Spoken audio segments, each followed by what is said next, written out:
नीतीश कुमार जी के सुशासन का इससे बड़ा पोल और क्या खुल सकता है कि हर दिन वहाँ गोलियां चल रही हैं, शाम ढलते ही इज्जत और आबरू लूट रही है लोगों की बिहार में। मुसलमानों का खून तो पानी की तरह बह रहा है।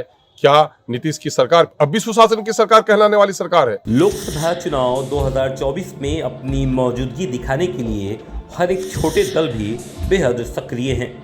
बात अगर एनडीए की जाए या इंडिया गठबंधन की जाए तो इन दोनों से तितर एक ऐसे भी फ्रंट की तैयारी की जा रही है जिसमें सब लोग अपनी भाग्यता और भागीदारी दिखा सके। खासकर अगर बात की जाए MIM की, यानी देश की वैसी पार्टी जिसे मुसलमानों की पार्टी कहा जाता है, जिसे ओवैसी की पार्टी कहा जाता है, वो पार्टी AIMIM की।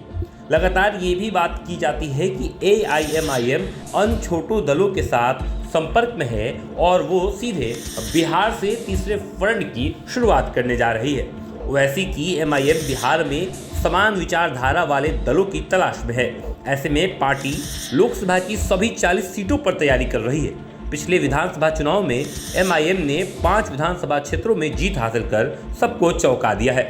हालांकि ये सारी बातें MIM के बिहार प्रदेश अध्यक्ष अख्तरुल ईमान की वजह से हो रही है।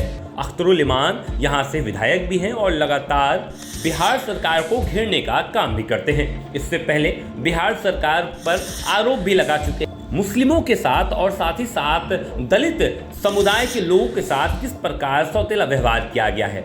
तो लगातार हर एक मुद्दों पर अख्तरुल ईमान अपनी आवाज़ बुलंद करते हैं और हर एक प्रदेश के हर एक जिलों में जाकर इस बात की लोगों को सुझाव देते हैं कि नीतीश कुमार अब सुशासन वाली सरकार के साथ नहीं काम कर पा रहे हैं।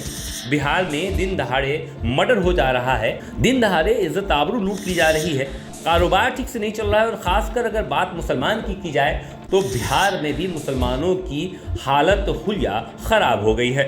अख्तरुल ईमान इस मुद्दे पर भी लगातार नीतीश कुमार से सवाल करते हैं और जब से सिवान में MIM के सक्रिय सदस्य की हत्या हुई है तब से अख्तरुल ईमान खूब गुस्से में हैं और नीतीश कुमार से लगातार सवाल कर रहे हैं। संयोजक आरिफ जमाल जौहरी, जो इस वक्त स्टेट कमेटी के रुकन थे हमारे, उनके कत्ल हुए, उनके सीने पे गोली चले, 48 घंटे का वक्त गुजर चुका। सिवान पुलिस अब तक किसी कातिल को गिरफ्तार नहीं कर सकी है।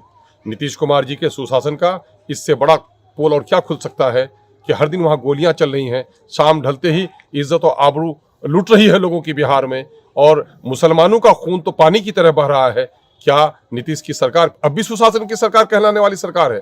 मेरा मुतालबा है MIM बिहार के सदर की हैसियत से कि फौरी तौर पर कातिलों को गिरफ्तार किया जाए, मरहूम के वारिसों को, उनके बिलखते हुए बच्चों, उनकी बेवा को, 3 यतीम बच्चे और उनकी बेवा को सरकार 50 लाख रुपये का जुर्माना हर्जाना अदा करे, उनके बच्चों की तालीम का बंदोबस्त करे और बिहार में मुसलसल हो रही अकलियतों और दलितों के कत्ल और लूट के जो वाक़यात हो रहे हैं, सरकार उस पर पाबंदी लगाए। अगर वक्त रहते हुए हुकूमत ने अकलियतों के साथ इंसाफ नहीं किया तो अकलियत के लोग और दलित के लोग हुकूमत के खिलाफ एहतजाज ही नहीं बल्कि तहरीक चलाने पर मजबूर होंगे। हुकूमत फौरी तौर पर कातिलों को गिरफ्तार करे और उसको सजा दे और फौरी तौर पर मुआवजा अदा करे।